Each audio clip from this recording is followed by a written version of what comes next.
Labą dieną. Ir labai džiugu, kad galiu pristatyti tokioje konferencijoje apie pakankamai turbūt svarbu Lietuvai ir visai Europai tyrimą ir parodyti keletą jo rezultatų. Ir kad į ką mes galime užmesti akį ir suprasti, kas vyksta su Lietuva Europos kontekste. Tai pradžią aš gal truputį prasuksiu, visi mes žinome, kad Europa po truputį darosi vis labiau sidabrinė ir norint suprasti, kas darosi ir norint valdyti pokyčius, mes turime turėti geros kokybės duomenis.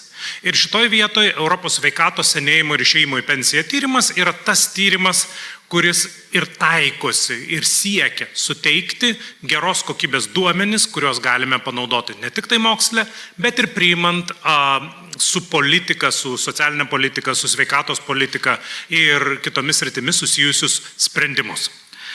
Tai oranžinė šalis yra tos šalis, kurios dalyvauja Europos sveikatos senėjimo ir išėjimo į pensiją tyrime. Ir rinkinys gana neblogas. Mes turime visą Europos Sąjungą minus Airiją, Airija turi savo tyrimą ir turime plus Šveicariją ir Izraelį. Tai Europa padengta labai puikiai. Ir tai yra longitudinis tyrimas. Tai yra labai svarbu. Mes ne tik tai galime užfiksuoti pjūvį, bet mes galime stebėti, kaip keičiasi žmonių gyvenimas. Tų pačių tyrime dalyvaujančių žmonių gyvenimas metai iš metų. Ir šiuo momentu jau yra surinkta 160 000 respondentų atsakymų ir daugiau nei 500 000 interviu. Iš tikrųjų daugiau, nes kaip tik šiuo momentu baiginėjasi 10. banga ir mes greičiausiai jau turim kažkas arčiau 200 000 respondentų. Tai va, tyrime dalyvauja 50 metų ir vyresni žmonės, atsitiktinai atrenkami visose Europos šalyse. Ir jeigu mums per mažai yra Europos, mes galime taikytis plačiau. Ir iš tikrųjų galime susijęti ir palyginti duomenis su JAV tyrimu, su Airijos tyrimu, Jungtinės karalystės tyrimu, jeigu norite Egipto tyrimu ir gausybė kitų pasaulinių senėjimo tyrimų. Lietuvoje Šero tyrimą vykdo ir koordinuoja 4 institucijų konsorciumas, tai yra Vilniaus universiteto, kurį aš atstovauju, ir taip pat mūsų partneriais yra Lietuvos socialinių mokslų centras, Kauno technologijos universitetas ir Vytauto Didžiojo universitetas. Ir taip pat labai džiugu, kad jau kuris laikas tyrimą finansuoja Lietuvos valstybė per Lietuvos mokslo tarybos programą. Taigi apie ką yra Šeras? Apie viską. Po truputuką. Ir mes turime pačių įvairiausių duomenų. Pavyzdžiui, galbūt jums įdomu, kiek laiptelių reikia užlipti norint patekti į namų ūkį, atmentant liftą. Ir ką mes čia matome? Tai mes galime pasižiūrėti pjūvį per Europą. Ir Belgija yra labai mažai laiptelių turinti šalis. Tuo tarpu Izraelyje labai daug yra laiptelių. Lietuva kažkur ties viduriu. Ką sako šitie duomenys? Iš tikrųjų yra sričių, kur tai gali tapti labai svarbu. Kai mes kalbame apie žmonės, kurie turi tam tikrų mobilumo problemų, suprasti, kaip lengvai jie gali patekti į patalpas, kuriuose gyvena ir iš jų išeiti į lauką, įkvėpti gryno oro, yra labai svarbu.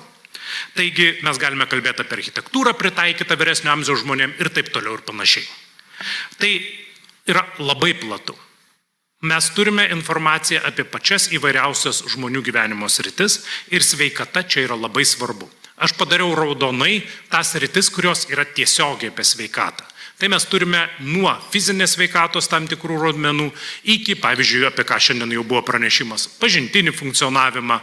Mes turime apie rūkymą, alkoholio vartojimą, profesoriui specialiai duomenys.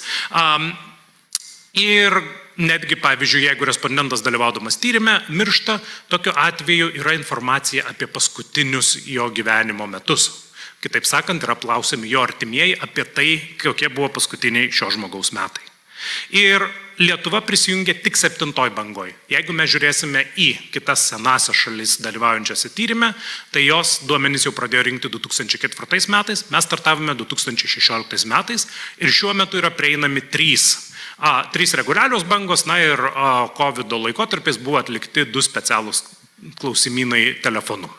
Ir šiuo momentu baiginėjame rinkti 10. bangos duomenis, tai jau turėsim 4 pjūvius. Ir truputis rezultatų. Kai toks platus tyrimas tikrai aš negaliu pristatyti visko, tai reikėjo pasirinkti kažkokį tai, pjūvį. Tai aš atsispyriau nuo turbūt daliai auditorijos žinomo aktyvaus senėjimo indekso ir iš jo pagal patikimo lygį, turiu deklaruoti, kad aš esu psichologas, todėl aš rinkausi tuos dalykus, kurie arčiau psichologo širdies, tokius kaip gerovė arba socialinis susietumas, na, plus sveikatos paslaugų gavimas bei nepriklausomas gyvenimas. Tai iš visko, kas įeina į aktyvaus gyvenimo indeksą, aš išsirinkau 4 sritis ir po keletą rezultatų iš jų, pasižiūrint, kaip Lietuva atrodo ES šalių kontekste. Taigi, savarankiškas gyvenimas. Ir natūralu, tai yra žiauriai svarbi sritis. Ir vienas iš pjūvių, į ką mes galime užmesti akį ir ką galime pasižiūrėti, yra tas dalykas, kuris yra vadinamas kasdieninio gyvenimo veiklos ribotumai. Šie jie yra matuojami dvigubai, mes turime minkštesnius ir kietesnius, sakykime taip. Tai vieni yra apie tokias jau rimtas kasdieninės veiklas, sakykime, nueiti 100 metrų arba lipti laipto aikštelę, kur iš tikrųjų mes kalbame besantykinai didelius apribojimus, o instrumentiniai yra labiau susiję su tokiamis įvairesnėmis kasdieninio gyvenimo veiklomis, netgi traukiant tokios kaip pavyzdžiui asmeninių finansų tvarkymas.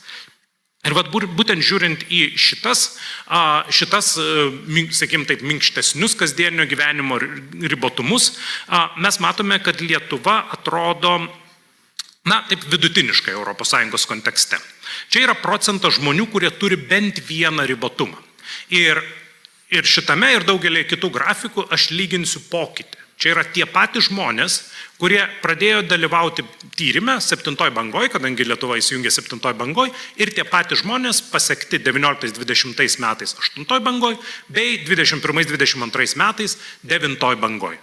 Taigi, ką mes matome? Natūralu, žmonėms estant, nes čia yra tie patys žmonės, kurie startavo 65 metų, kasdieninio gyvenimo veiklų ribotumų visose šalyse didėja. Na ir mes matome, kad Lietuva yra apie vidurkį, truputį aukščiau negu vidurkio, bet norėtųsi, kad būtų gal labiau kažkur ten ties Šveicarija, kur jeigu Lietuvoje mes, pavyzdžiui, kalbant apie jau 21-22 metus turime 22,8%, tai Šveicarijoje mes turime tik tai 11%.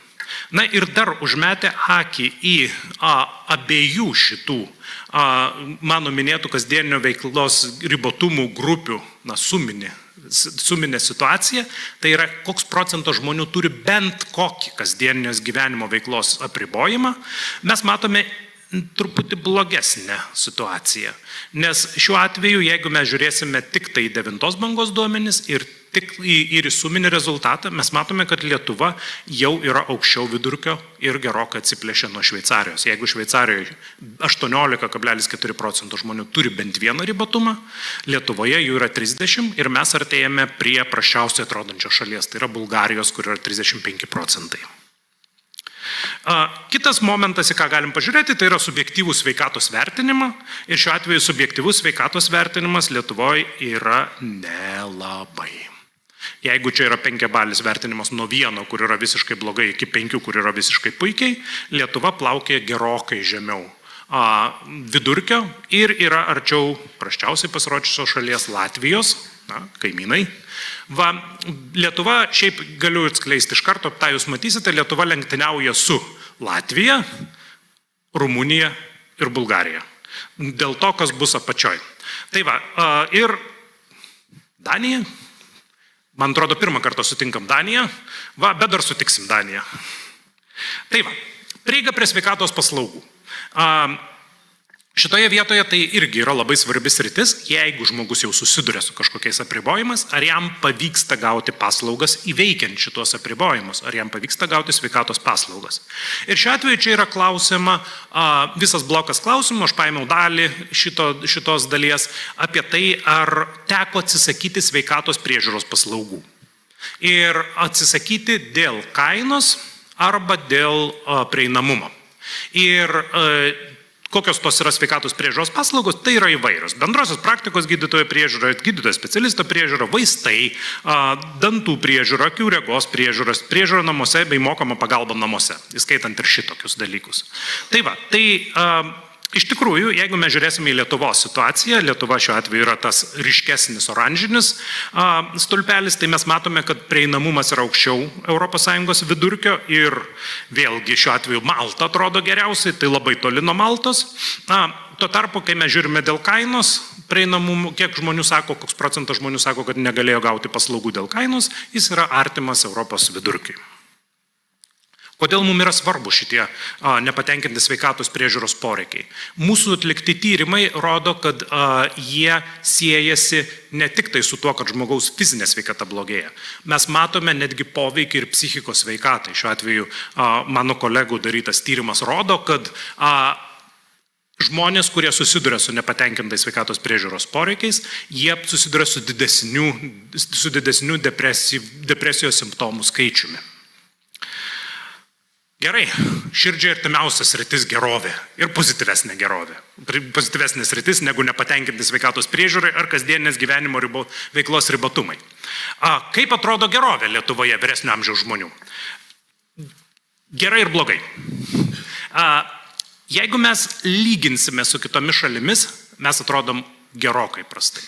Tai šiuo atveju, ypač jeigu žiūrėsime į 2017 metų duomenys, į 7 bangą, Lietuva yra berods antra nuo galo. Jeigu lyginsime su kitų šalių vidurkiais, tai pavyzdžiui, net ir už Baltijos šalių vidurkį mes esame žemiau. Bet gera žinia yra tai, kad jeigu mes žiūrėsime į tendencija yra švelnus, bet kilimas. Aišku, vėlgi, iki šiaurės šalių mums yra tolokai, bet mes judame link jų. Bet mes galime pažiūrėti kitą pusę. Kita pusė gerovės yra blogovė. Arba, kitaip sakant, depresyvų simptomai. Koks procentas vyresnio amžiaus, ne koks procentas, koks yra vidutinis depresijos simptomų požymių skaičius kiekvienoje iš Europos šalių. Čia yra žemėlapyje pateikta, koks mums yra svarbus skaičius, mums svarbus skaičius yra 4. Skaičius 4 simptomai, na skaliai nuo 0 iki 12, yra indikatorius, kad galbūt jau žmogus galėtų artėti prie depresijos rizikos. Ir čia mes turime šalies vidurkį. Lietuviai yra antri pagal blogumą Europoje, mus lenkia tik Portugalai. Ir jeigu mes pasižiūrėsime į vidurkį, vidurkis yra 3,5 beveik. Ką tai reiškia? Mes vidurkiu artėjame prie rizikos zonos. Mes nekalbam apie pavienių žmonės, mes kalbam apie vidurkį. Ir tai yra tikrai nelabai kas. Vėlgi, kur geriausiai? Danija. Danijoje šiuo atveju yra vidutiniškai 1,9 depresijos simptomų. Tai va, jau kelis kartus šitoje auditorijoje, šitoje tribūnoje nuskambėjo, kad labai svarbu yra socialinis susietumas.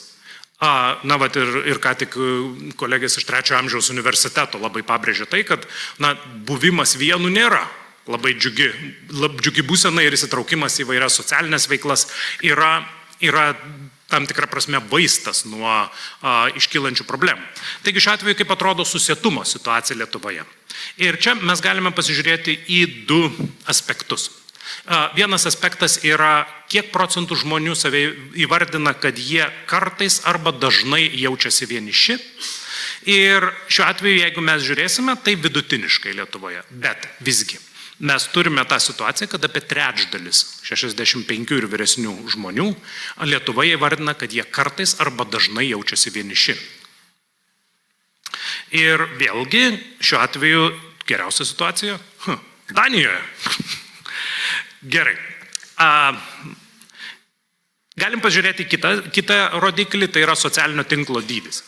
Skamba labai taip, nežinau, rimtai, bet tai iš tikrųjų yra, tiesiog mes turime tam tikrą klausimų rinkinį, kur prašo žmonės įvardinti su keliais žmonėmis ir įvardinti konkrečiai, jie dažnai bendrauja, kurie jiem yra svarbus. Ir tu gali neįvardinti nei vieno, berods maksimumas, jeigu aš gerai atsimenu, yra 5. Tu gali įvardinti maksimaliai 5, po 5 sako, ačiū užteks.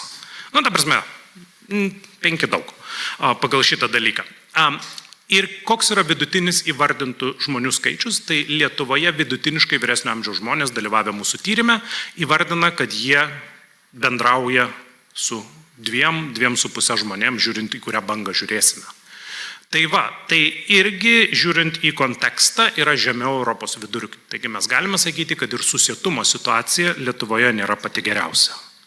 Na ir judant prie išvados. Ir tokios gana abstrakčios išvados, nes aš paėmiau tą tiesiog keletą sričių ir parodžiau tokį bendrą peizažą šitoje vietoje. Tai džiugi žinia yra tai, kad beveik kiekvienoje srityje nesame blogiausi. Dažniausiai yra šalių, kuriuose yra blogiau negu Lietuvoje. Bet beveik kiekvienoje srityje yra ko siekti ir gana daug siekti. Taigi, reziumuojant, mes tikrai turime daug erdvės ir turime daug vietos, kur galime taikyti kompleksinės priemonės, kurios būtų pirmiausia turbūt nukreiptos į vyresnio amžiaus žmonių autonomišką funkcionavimą, galimybę įsitraukti į socialinės veiklas, na ir per tai į jų klestėjimą. Tai labai dėkui už dėmesį ir jeigu jūsų veiklos srityje galėtų būti naudingi šie duomenys, susisiekite su mumis. Mes esame nusiteikę bendradarbiauti, jeigu jums reikia kažkokių duomenų apie vyresnio amžiaus žmonių gyvenimą Europos kontekste, mes juos galime suteikti. Dėkui.